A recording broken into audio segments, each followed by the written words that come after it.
ಚರ್ಚೆನ ಮುಂದುವರಿಸ್ತಾ ಹೋಗೋಣ. ಡಾಕ್ಟರ್, ಈಗ ಮುಂಚೆ ಎಲ್ಲ ಟಿಬಿ ಅಂದ್ರೆ ಕ್ಷಯ ರೋಗ ಅಂದ್ಬಿಟ್ರೆ ಏನೋ ದೊಡ್ಡ ಕಾಯಿಲೆ. ಹೌದು, ದೊಡ್ಡ ಕಾಯಿಲೆ ಇತ್ತು. ಕ್ಷಯ ರೋಗದಿಂದ ಸತ್ತಿರೋರ್ನು ನಾವು ನೋಡಿದ್ವಿ, ಸಿಡುಬು ಬಂತು. ಬಟ್ ಇವಾಗೆಲ್ಲ ಇಲ್ಲ, ಅದು ತುಂಬಾ ನಂಬರ್ಸ್ ಕಡಿಮೆ ಆಗಿದೆ. ವ್ಯಾಕ್ಸಿನ್ ಬಂದಿದೆ, ಟ್ರೀಟ್ಮೆಂಟ್ ಚೆನ್ನಾಗಿದೆ. ಬಟ್ ಈ HIV ಮಾತ್ರ ಹಂಗೆ ಉಳ್ಕೊಬಿಡ್ತಲ್ಲ, ಯಾಕೆ ಡಾಕ್ಟ್ರೆ? ಆಕ್ಚುಲಿ HIV ನಮಗೆ ಭಯ ಟಿಬಿ. HIV ಇರೋನಿಗೆ ಟಿಬಿ ಬಂದರೆ ಅವನಿಗೆ ಟ್ರೀಟ್ಮೆಂಟ್ ಆಗೋದಿಲ್ಲ. ಸಿ ಮೆನಿ ಪೀಪಲ್ಸ್ HIV ಒಳಗೆ ಸತ್ತೋಗೋದು because of other diseases. HIV simple CD count ಕಡಿಮೆ ಆಗುತ್ತೆ, ಅಂದರೆ ನಮ್ಮ ಸೋಲ್ಜರ್ಸ್ನೆಲ್ಲ ಸಾಯಿಸ್ಬಿಡುತ್ತೆ ಈ ವೈರಸ್ಸು. ಸೊ ನಮ್ಮ ನ್ಯಾಚುರಲ್ ಇಮ್ಯುನಿಟಿ ಹೊರಟೋಗುತ್ತೆ. ಇವಾಗ ಯಾರಿಗಾನ TB ಬಂದರೆ ಅವನಿಗೆ TB ಡ್ರಗ್ಸ್ ಕೊಟ್ಟರೆ ವಾಸಿ ಆಗುತ್ತೆ. ಅನ್ಫಾರ್ಚುನೇಟ್ಲಿ HIV ಪಾಸಿಟಿವ್ ಅವನಿಗೆ ಸರಿಯಾದ ಟ್ರೀಟ್ಮೆಂಟ್ ತೊಗೊಳ್ಳಿಲ್ಲ ಅಂದರೆ ಇದೇ TBಯಿಂದ ಈ ವಿಲ್ ಡೈ ಅಷ್ಟೇ. ಈ HIV ಒಳಗೆ they die. And there are few cancers, ಅವೆಲ್ಲ HIV ಇರೋರಿಗೆ ಬರುತ್ತೆ, ಬೇರೆಯವ್ರಿಗೆ ಬರೋದಿಲ್ಲ. So they are expose. I mean ಅವ್ರಿಗೆ ಬರೋ ಕಾಯಿಲೆಗಳಿಂದ ಸತ್ತೋಗ್ತಾರೆ ಹೊರತು ಇದನ್ನ ಜನಗಳಿಗೆ ಒಂದು ಅವೇರ್ನೆಸ್ ಇರಬೇಕು. HIV ಅನ್ನೋದು ಬಂದ್ರೆ ಬಾಡಿಲಿರೋ ಇಮ್ಯುನಿಟಿಯನ್ನ ಕಂಪ್ಲೀಟ್ ಆಗಿ ಲೋ ಮಾಡುತ್ತೆ, ಹಾಳು ಮಾಡುತ್ತೆ. ಸೊ ಇನ್ಯಾವುದೇ ಕಾಯಿಲೆ ಬಂದು ಅವು ಒಕ್ಕರಿಸ್ಕೊಂಡ್ರು ನಮ್ಮ ಕೈಲಿ ಗುಣಪಡಿಸ್ಕೊಳಕ್ ಆಗಲ್ಲ, ನಮ್ಮ ಬಾಡಿ ಸಪೋರ್ಟ್ ಮಾಡಲ್ಲ. ಇಷ್ಟೇ, ವೆರಿ ಸಿಂಪಲ್ ಲಾಜಿಕ್. HIV ಒಳಗೆ ಬೇರೆ ಕಾಯಿಲೆಗಳಿಂದ ಬೇಗ ಸತ್ತೋಗ್ತಾರೆ ಬಿಕಾಸ್ TBಯಿಂದನೇ ಸತ್ತೋಗ್ಬಿಡ್ತಾರೆ. ಬೇರೆಯವ್ರಿಗೆ TBಯಿಂದ ಸಾಯಲ್ಲ, ಅವ್ರಿಗೆ ಮೆಡಿಸನ್ಸ್ ಇದೆ, ವಂಡರ್ಫುಲ್ ಮೆಡಿಸನ್ಸು.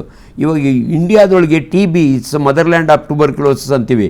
ಇದು ಯಾಕೆ ನಾವು ಎರಾಡಿಕೇಟ್ ಮಾಡೋಕ್ಕಾಗ್ತಿಲ್ಲ ಅಂದರೆ HIV is one of the reasons. HIV ಇರೋದ್ರಿಂದ ಈ TB ಜಾಸ್ತಿ ಸ್ಪ್ರೆಡ್ ಆಗ್ತಾ ಇದೆ. ಈ ರೀತಿ ಅದು ಇಂಪಾರ್ಟೆಂಟು. ಬಟ್ ಅವರೇ 9 ವೆರೈಟೀಸ್ ಆಫ್ ವೈರಸ್ ಹೇಳ್ತಾ ಇದ್ರು ನಮ್ಮ ಜಾಧವ್ ಸರ್. ರಿಯಲಿ ವ್ಯಾಕ್ಸಿನ್ ಯಾಕೆ ಕಂಡುಹಿಡಿಯೋಕ್ಕಾಗಲ್ಲ ಅಂದರೆ, ಮೋಸ್ಟ್ ಆಫ್ ದಿ ವ್ಯಾಕ್ಸಿನ್ಸು ವೈರಸ್ಗೆ ವ್ಯಾಕ್ಸಿನ್ಸ್ ಇದಾವೆ ನಮ್ಮ ಇಂಡಿಯಾ ದೇಶದೊಳಗೆ, ಇನ್ಕ್ಲೂಡಿಂಗ್ HPV ಬಂದಿದೆ ಇವಾಗ. That is also a virus.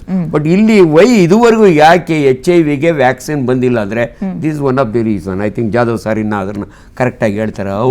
Y there is no vaccine for HIV. Doctor, ಒಂದು ಪ್ರಶ್ನೆ ಅವ್ರಿಗೆ ಕೇಳ್ಬಿಡ್ತೀನಿ. ಜಾಧವ್ ಸರ್, ಹಾಗಾದ್ರೆ HIV ಬಂತು ಅಥವಾ ಏಡ್ಸ್ ಬಂತು ಇದರಿಂದ ಇವನ್ ಸತ್ತೋದ ಅನ್ನೋದು ಸಾಧ್ಯ ಇಲ್ಲ. HIV ಬಂದು ಬೇರೆ ಕಾಯಿಲೆಯಿಂದ ಬಂದು ಸತ್ತು ಹೋಗ್ಬೋದು. ಸೊ HIV ಬರ್ದೇ ಇರೋ ರೀತಿ ನಾವು ಪ್ರಿಕಾಷನ್ ತಗೊಳ್ಬೇಕು ಅಂತ ಏನಂತೀರಿ?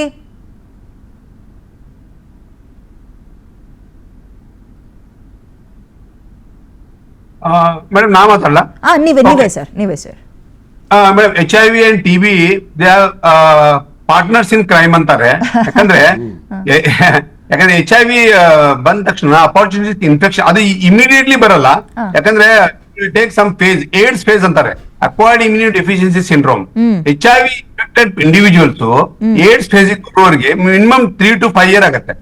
ಸೊ ಅಲ್ಲಿವರೆಗೆ ಆ ಬಾಡಿಯಲ್ಲಿ ಅದು ರೆಪ್ಲಿಕೇಟ್ ಮಾಡಿ ಎನ್ವೈರನ್ಮೆಂಟ್ ಕ್ರಿಯೇಟ್ ಮಾಡ್ಕೊಳ್ಳುತ್ತೆ. ಸೊ ಏಡ್ಸ್ ಫೇಸ್ ಬಂದಾಗ ಆ ಎಲ್ಲ ಅಪಾರ್ಚುನಿಟಿ ಇನ್ಫೆಕ್ಷನ್, ಯಾಕಂದ್ರೆ ಕಂಪ್ಲೀಟ್ಲಿ ಇಮ್ಯುನಿಟಿ ವೀಕ್ ಆಗಿರುತ್ತೆ, first acquired is tuberculosis usually ಬಂದ್ಬಿಡುತ್ತೆ. ಯಾಕಂದ್ರೆ ಅದು ನೋಡಿರೋ ಪ್ರಕಾರ, ಈಗ ಸರ್ ಹೇಳೋ ಪ್ರಕಾರ ನೋಡ್ತಿದ್ರೆ TB ಇಂದ death, HIV related TB death are more.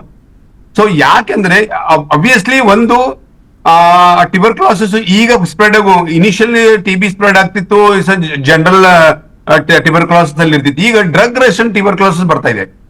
That is called multi drug resistant tuberculosis. ಅವಾಗ ಏನಾಗ್ಬಿಡುತ್ತೆ, HIV ಪೇಷಂಟ್ ನಾವು ಎಲ್ಲ ಡ್ರಗ್ ಕೊಡಕ್ ಆಗಲ್ಲ. ನಾವು ಇನ್ ಮುಂಬೈಯಲ್ಲಿ ಮಾಡುವಾಗ JJ ಹಾಸ್ಪಿಟಲ್ ಜೊತೆ ಕೊಲಾಬ್ರೇಷನ್ ಮಾಡಿ ವರ್ಕ್ ಮಾಡುವಾಗ ಟೋಟಲ್ ಡ್ರಗ್ ರೆಸಿಸ್ಟೆಂಟ್ ಟ್ಯೂಬರ್ಕ್ಯುಲೋಸಿಸ್ ಬಂದಿದೆ. ಯಾವುದೇ existing drug in entire world cannot treat that TDR, total drug resistant ಅಂತ. ಸೊ ಈ ರೀತಿ ಸ್ಪ್ರೆಡ್ ಆಗುವಂತ ಟ್ಯೂಬರ್ಕ್ಯುಲೋಸಿಸ್, MDR ಟ್ಯೂಬರ್ಕ್ಯುಲೋಸಿಸ್ ಯೂಶಲಿ ಅದನ್ನ HIV ಪೇಷಂಟ್ ಗೆ ಅಕ್ವೈರ್ ಬೇಗ ಆಗುತ್ತೆ, ಯಾಕಂದ್ರೆ ಏರ್ ಬಾರ್ನ್ ಇದೆ ಅಂಡ್ ಈಸಿಲಿ ಸ್ಪ್ರೆಡ್. ಹೀಗಾಗಿ ಅಪಾರ್ಚುನಿಟಿ ಇನ್ಫೆಕ್ಷನ್ ಬೇಗ ತಗೊಂಡ್ಬಿಟ್ಟು ಅವು ಅದನ್ನೇ ಮೊರ್ಟಾಲಿಟಿ ರೇಟ್ ಹೆಚ್ಚಿಗೆ ಆಗಿದೆ.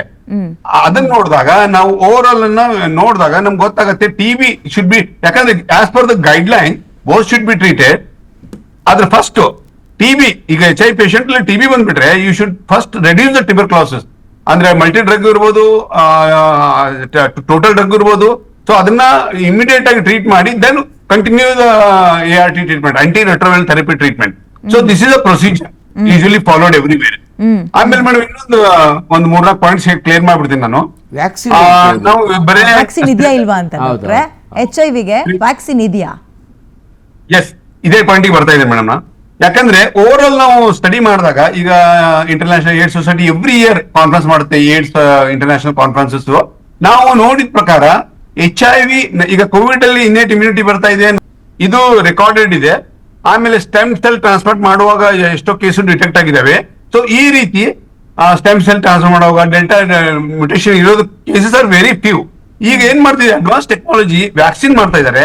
ವ್ಯಾಕ್ಸಿನ್ ಈಗ recombinant forms, multi forms, but eventually in next few years ಅಲ್ಲಿ ಮಲ್ಟಿವ್ಯಾಲೆಂಟ್ ಅಂದ್ರೆ ಹೆಂಗೆ ಎಲ್ಲಾ ಟ್ರಾಪಿಕ್ ವೈರಸಸ್ ಅದ್ರ ಎನ್ವೆಲಪ್ ನ ಕನ್ಸರ್ವ್ಡ್ ರೀಸನ್ ತಗೋಬೇಕು. ಯಾಕಂದ್ರೆ ಕನ್ಸರ್ವ್ಡ್ ರೀಸನ್ ಅದು ಯಾಕೆ ಸೇವ್ ಮಾಡುತ್ತಂದ್ರೆ ಅದ್ರ ಇನ್ಫೆಕ್ಟಿವಿಟಿಯನ್ನ ನೇಚರ್ ಅನ್ನೆಲ್ಲ ಕಾಪಾಡ್ಕೊಂಡಿರ್ತದ್ದು.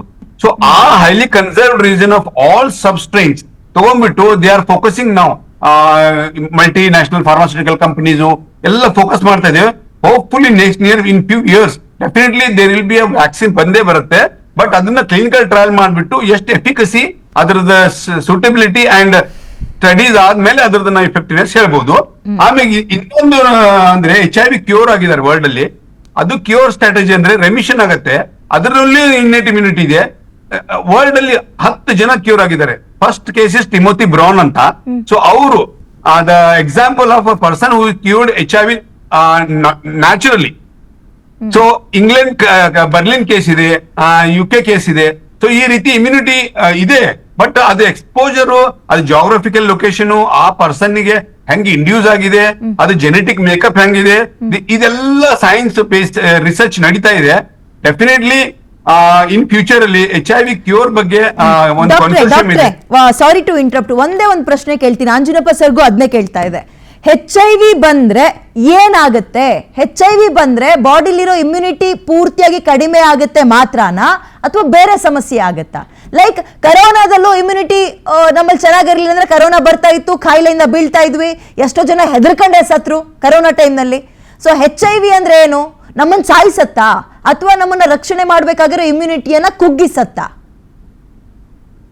Usually HIV is also virus. ಯಾಕಂದ್ರೆ ನಾವು ರಿಲೇಟೆಡ್ ವೈರಸ್ ಕೋವಿಡ್ ನೋಡಿದಿರ, ಎಲ್ಲ ನೋಡಿದಿರ. ವೈರಸ್ ಅದು ಹೆಂಗಿರುತ್ತೆ ಅಂದ್ರೆ ಈ ಫಸ್ಟ್ ಬಂದ ತಕ್ಷಣ ಅದು ಸ್ಲೋ ಆಗಿ ಅದು ರೆಪ್ಲಿಕೇಶನ್ ಮಾಡ್ಕೊಳುತ್ತೆ. ರೆಪ್ಲಿಕೇಶನ್ ಮಾಡ್ಕೊಂಡು ನಿಮ್ಗೆ ಇನಿಷಿಯಲಿ ಈಗ ಯಾರಾದ್ರೂ ಪ್ರಾಸ್ಟಿಟ್ಯೂಷನ್ ಹೋಗಿರ್ತಾರೆ, ಯಾರೇ ಸಸ್ಪೆಕ್ಟ್ ಇದೆ, ಅವ್ರಿಗೆ ಸ್ವಲ್ಪ ಡೌಟ್ ಬರುತ್ತೆ.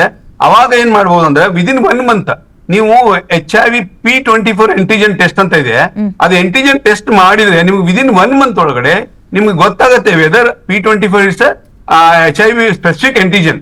ಸೊ ಆ ಟೆಸ್ಟ್ ಮಾಡ್ಕೊಂಡ್ ಬಿಟ್ರೆ ನಿಮ್ಗೆ ಗೊತ್ತಾಗತ್ತೆ ವೆದರ್ ನನಗೆ ಬರ್ತಾ ಇದೆಯಾ, ಬಂದಿದ್ಯಾ, ಬಂದ್ರೆ ಪ್ರಿಕಾಷನ್ ತಗೋಬೇಕಾ ಅಂತೇಳಿ.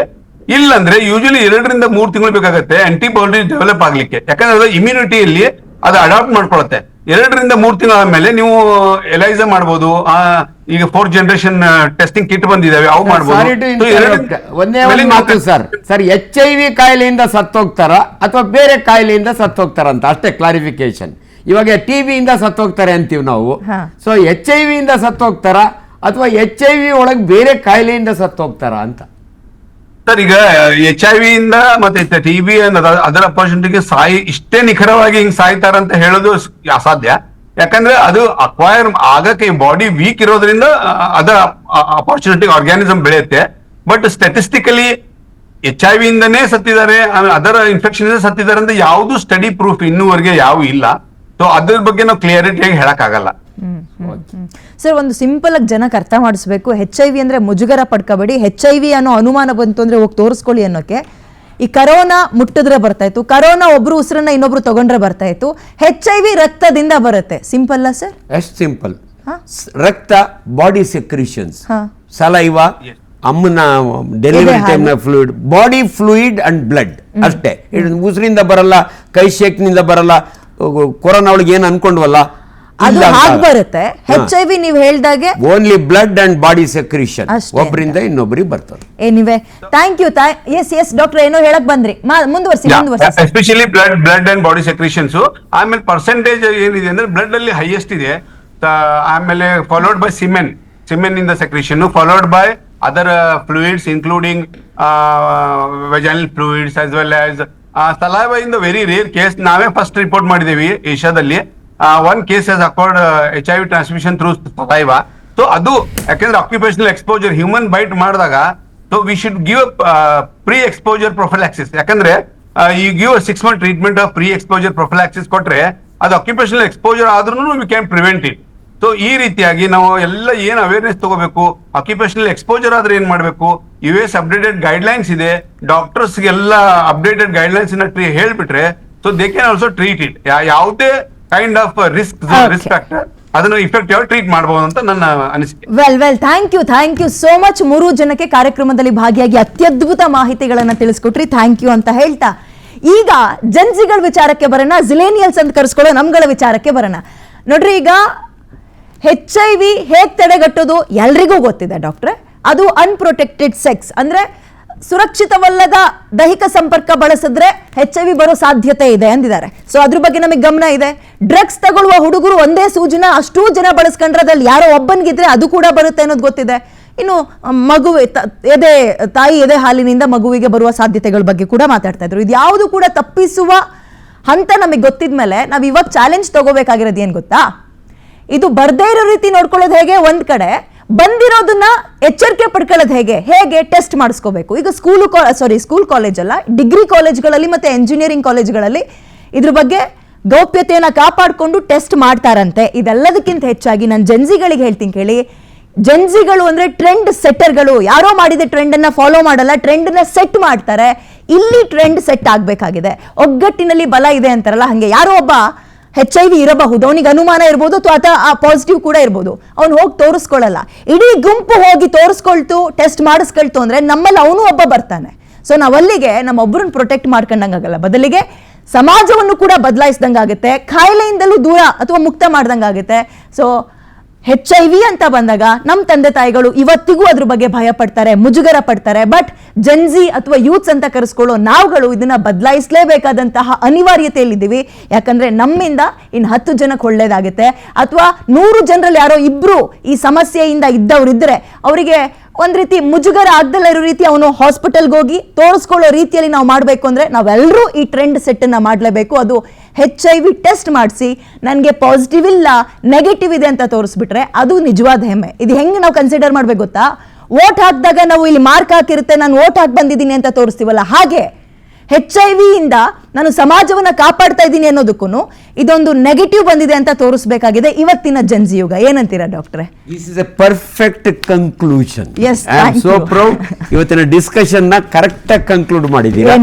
Anyway, ಈ ಜೆನ್ಸಿ ಟ್ರೆಂಡ್ ನನಗೆ ಗೊತ್ತಿರಲ್ಲ, ನೀವು ಹೇಳ್ಕೊಟ್ಟಿದ್ದೀರಿ. Very lovely. Thank you doctor ಅಂತ ಹೇಳ್ತಾ ಕಾರ್ಯಕ್ರಮ ಮುಗಿಸ್ತಾ ಇದ್ದೀನಿ. ನೋಡ್ತಾ ಇರಿ PNS ವಿಸ್ತಾರ.